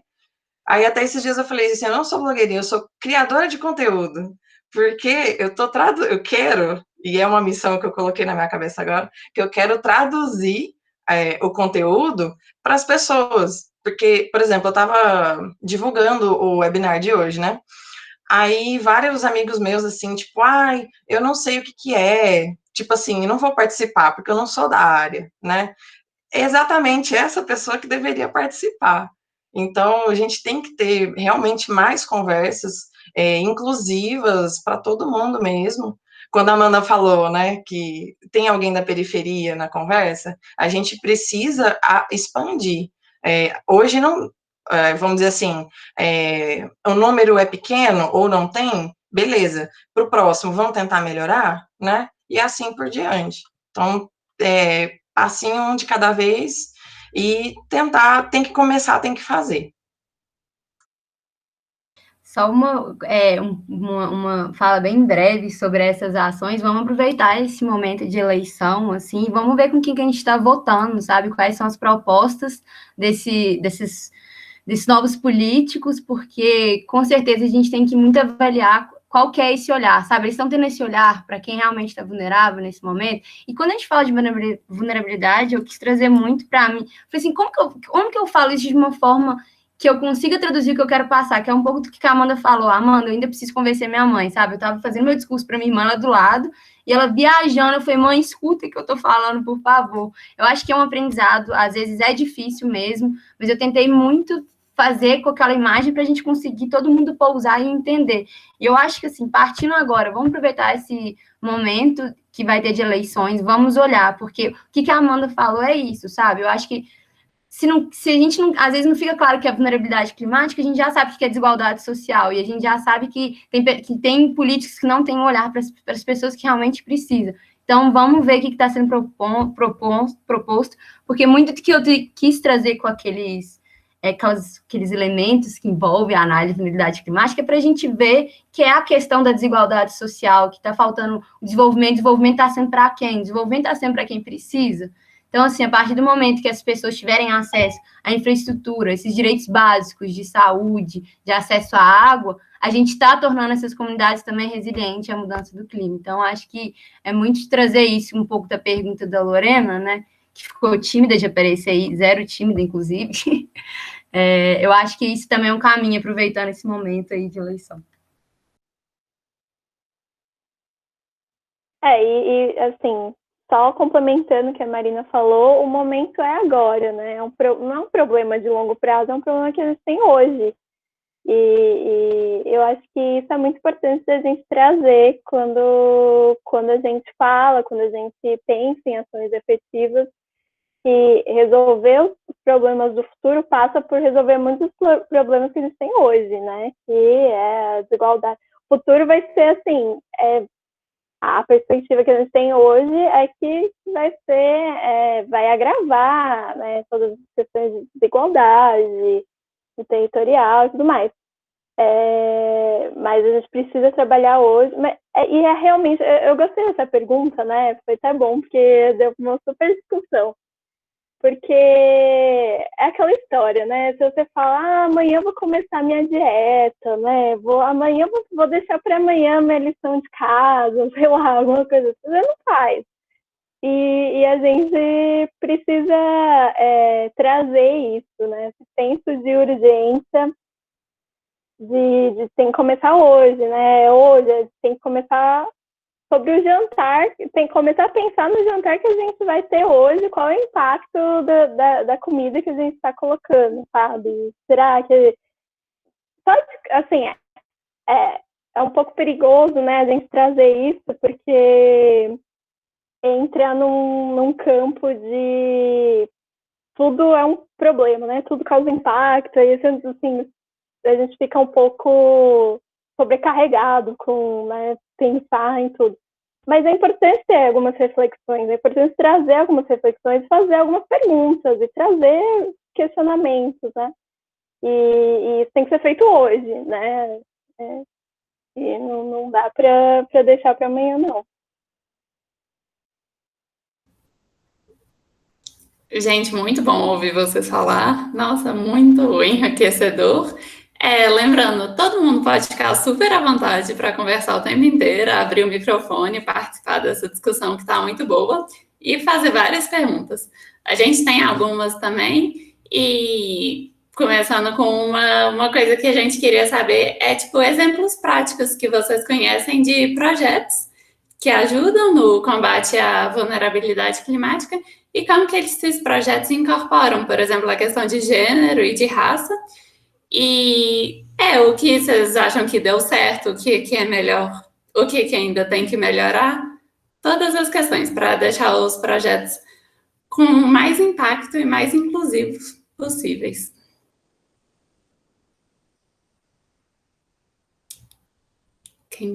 Podem começar, quem quiser, qualquer ordem, sinta-se à vontade.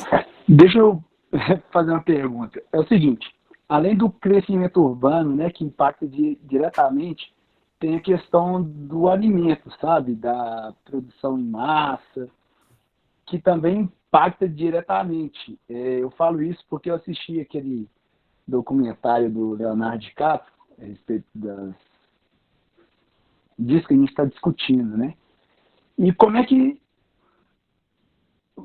vai se alinhar a questão da alimentação para diminuir esses impactos, sabe? Eu queria saber como é que, se existe algum projeto ou algo a ser lido, porque, assim, eu me interesso muito por isso, e eu assisti também a questão daquele dieta para atletas, né?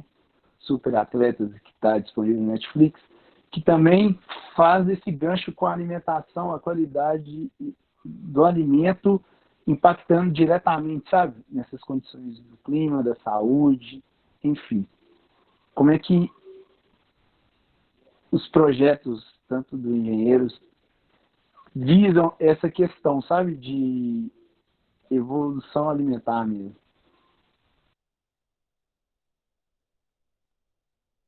Samuel, o diretor, quer falar alguma coisa? Já que perguntou do Engenheiros Sem Fronteiras. Ué, Marina, pode aproveitar e pegar. não fica você, né?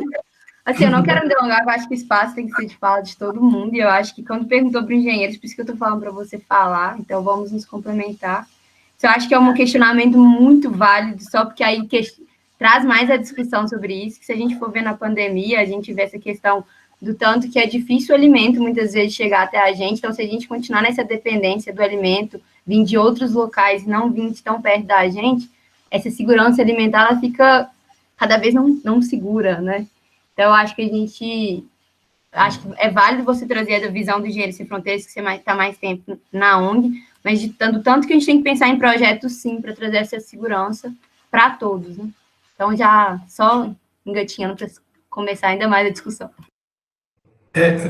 Não é só a segurança em si, né? Também todo aquele conceito de soberania alimentar, né? A pessoa ela ter poder sobre aquilo que ela consome, né? Aquilo que é a base do sustento da vida dela, da subsistência. Aqui, né, um caso que é legal dentro disso, nós, Engenheiros Sem Fronteiras, né? Uma das coisas que um dos projetos práticos, né, que a gente faz muito, que a gente gosta, são as hortinhas em escolas, né? Isso é legal porque a gente já forma uma nova geração que já tem esse entendimento sobre da onde vem aquilo que ela consome, né, que ela tem o poder de produzir o próprio alimento, e a partir daí ela começa a entender o impacto que gera a produção e como que existe essa diferença entre aquilo que ela vai lá no mercado, chega até ela, e aquilo que ela mesma produz da terra. A gente já tem até caso de projetos nossos onde a criança de 6 anos de idade falou que o sonho dela era ter uma hortinha na escola. Então, assim, é aquilo, né? É o que a Amanda até trouxe, de você conseguir explicar para todos os públicos, né? Você conseguir explicar para a criança de 7 anos de idade que o alimento dela gera um impacto e que ela precisa pensar em como os meios de produção daquilo. Isso daí a gente já cria uma nova geração que já vem pensando isso e não cometendo os mesmos erros que nós mesmos já cometemos, né? E é legal, nós, como organização social da sociedade civil, trabalhar pensando nisso, em formar novas gerações que tenham esse tipo de mentalidade. Acho que isso é importante. Os meninos do DSF, alguém tem, os que vivenciaram isso, né, a parte da hortinha lá lá dos meninos, né, que participaram disso, que viram. É muito massa mesmo, isso que o Samuel está apontando para a gente, porque nessa creche em específico, né, as crianças elas participaram de todo o processo. Então, desde o plantio, elas acompanhavam a hortinha crescendo, elas faziam parte do momento de colher esse alimento e também do preparo, né? E depois elas viam aquela comida no prato delas. Então, isso traz uma experiência que talvez elas não teriam outra oportunidade de vivenciar aquilo, né? Então, isso é muito massa também.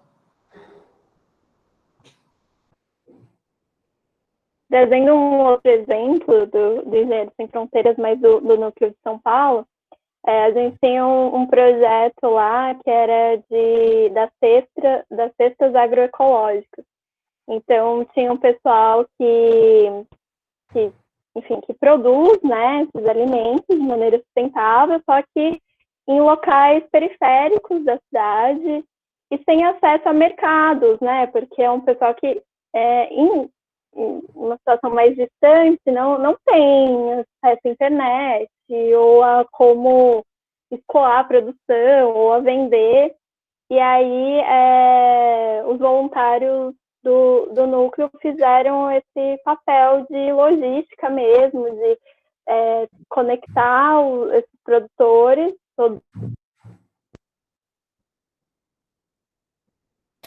Nath, você ficou no mudo. Me desligou. Mas que ficam em áreas protegidas também, e montando essas cestas a partir da produção que dava também, porque a produção agroecológica você não pode, não é uma produção certinha, né? Então, cada mês vem um tipo diferente de alimento e tal. E trazia até a sede, né, onde a gente tinha as reuniões, era o local de distribuição dessas cestas. Então, também um exemplo de projeto que tem a ver com essa parte de alimentação. Muito massa. Cara, posso fazer uma contribuição bem rapidinho? Assim? Claro, claro. Muito boa pergunta, Raul. Muito, muito, muito boa. E eu acredito que o ponto principal, assim, eu vou tentar ser bem breve, assim. O ponto principal é a gente descolonizar nossa forma de pensamento. A gente tem que entender de onde a gente veio e por que a gente acaba reproduzindo esses padrões. Um exemplo, em 2018, no final de 2018, eu tive a chance de participar de uma iniciativa que chama Climate Ventures, de um lab, e aí eu fui para o Pará para entender a realidade daquele lugar. E eu conheci, gente, foi muito incrível, eu conheci o Seu Vavá. O Seu Vavá, ele é reconhecido internacionalmente por conta do mingau dele, tipo, ele arrasa no mingau. E aí ele estava compartilhando com a gente que ele foi para a França, que ele rodou a Europa, fez um tour, todo mundo, tipo, uau, Seu Vavá, deixa eu experimentar o seu mingau. E quando ele voltou aqui pro Brasil, ele ficou muito chateado porque a galera, tipo, do Brasil, ninguém nem sabe, tipo, vocês sabem quem é Seu Vavá? Não, vocês não sabem quem é Seu Vavá, mas a galera da França tá babando pelo mingau do Seu Vavá. E aí o Seu Vavá, ele tava frustrado porque, primeiro, o brasileiro não sabiam o que ele é, não valorizavam o mingau dele. Segundo, os filhos e os netos do Seu Vavá não queriam aprender a cozinhar o mingau dele. Achavam que esse mingau era uma coisa retrógrada, era uma coisa do passado. E não queriam nem comer o mingau. Eles preferiam comer uma bolacha traquinas. E aí a gente começa a olhar essas formas de colonização. Por que comer a comida tradicional é ruim e comer a comida industrializada é boa? E aí a gente consegue ver isso de formas diferentes da nossa realidade. Por que ir num grande supermercado, pegar o carrinho e ficar lá andando, que nem no filme, parece chique, mas ir aqui na vendinha do bairro é uma coisa retrógrada? Na minha opinião, o primeiro passo que a gente tem que fazer, tem que não, né, porque a gente não é obrigado a nada, mas o primeiro passo que eu convido vocês a fazerem é valorizar a produção local, é valorizar a produção da sua comunidade, é entender as feiras veganas, porque toda comunidade tem uma feira vegana, gente, então não precisa, sei lá, pegar na internet, ver o site caro e comprar, mas tenta olhar na sua comunidade as pessoas que já estão nesse lugar, que muitas vezes não, como o Seu Vavá, como aconteceu com o Seu Vavá, não são vistas, não são colocadas num lugar de protagonismo, mas estão lá. Então, é entender quem são essas pessoas, começar a valorizar esse trabalho local e começar a consumir esses produtos locais, porque a gente precisa descentralizar essa economia. Está na hora da gente romper com esses padrões impostos pelo capitalismo, que faz com que a nossa mentalidade subconsciente acredite que é chique comer uma bolacha traquinas e é zoado comer o mingau. E eu convido vocês a pararem, tirar o seu cérebro do modo automático e colocar o seu cérebro no modo manual e começar a se questionar, tipo, sexta-noite, será que eu vou pedir iFood? Será que você precisa pedir no iFood? E eu falo iFood porque se você não tivesse uma pandemia, você iria, sei lá, com seu crush no restaurante chique. Mas talvez, será que não é legal você entender no seu bairro qual que é o cachorro-quente vegano? Que a gente é dessa. Qualquer comida local que estão produzindo e valorizar essa comida local, será que precisa mesmo ir nesse lugar chique? Então, eu acredito que a gente pode transbordar para vários assuntos. Eu não quero me estender, porque senão eu começo a falar para sempre. Mas o ponto principal que eu quero trazer é valorizar a produção local. Muito bom, Amanda. Henrique, você apontou alguma coisa? Acho que você... Não, né? Então, gente... Ô, Carlinha, o Henrique entrou de novo. Vai ver, ele não ouviu. Ah, sim, é porque tava... Eu acho que ele desmutou o microfone, achei que ele ia comentar algo. Gente, se o Henrique foi eu entrei super atrasado, só porque a Marina acabou de me contar que tá rolando ainda. Eu falei, então eu não vou perder esse final. Desculpa. Então, você acabou de entrar e a gente tá aqui encerrando, a gente vai ter que encerrar, porque a gente já tá batendo aí 2 horas, né? O papo tá muito massa, tá muito bom. Acho que hoje serviu, assim, pra gente dar uma, né, sair da caixinha, né? Aquele clichê de sair da caixinha, mas a gente consegue agora pensar muito mais além, ter uma nova visão, novas propostas, a gente ser blogueirinha mesmo, a gente tentar impactar as pessoas mesmo, do jeito que a gente pode, do jeito que a gente consegue, né? Então, a gente espera que esse webinar tenha inspirado vocês de alguma forma em desenvolver suas próprias soluções, que vocês se sintam engajados também, se sintam motivados, mesmo que individualmente, né, na construção desse mundo melhor e de um mundo mais sustentável. A gente percebeu aí que a crise ambiental ela é irreversível e quanto mais a gente postergar, a gente continuar nessa inércia de fazer algo, mais difícil vai ser da gente mitigar e da gente procurar soluções. Então, eu queria muito agradecer a presença de todo mundo que ficou aí até o final, dos participantes, das panelistas, de todo mundo, dizer que foi um enorme prazer estar aqui com vocês hoje à noite, e espero que essa conversa desses jovens siga inspirando muitas pessoas por aí. Qualquer coisa, a conversa vai continuar nas redes sociais, vocês podem seguir a gente, seguir os painelistas, e muito obrigada, gente. Boa noite para todo mundo. Muito obrigada, gente, pela presença de todo mundo, foi ótimo. Vamos só tirar um print para registrar esse momento? Liga a câmera, todo mundo aí, dá um sorriso. Todo mundo tá bonito? Tá ótimo, todo mundo maravilhoso. Então tá. Print! Obrigada, gente. Obrigada, gente. Boa noite. Gente, obrigadão. Obrigada. Gratidão, gente. Foi Valeu demais. Obrigado. Pelo convite. Júlio, muito obrigada Gente, por você ter topado entrar aí. Gente, Maravilhoso. lembrando que a gente vai colocar no nosso YouTube, tá? A gravação, a gente vai avisar nas nossas redes. Então, fiquem lá, tem @esf.bh, né, galera? E a gente vai colocar no YouTube, quando a gente subir, colocar no Instagram, quando a gente subir no YouTube, beleza? Boa noite. Tchau, gente. Beijo, gente. Beijos, obrigada, Tchau, gente. gente. Boa noite. Tchau, gente. Boa noite.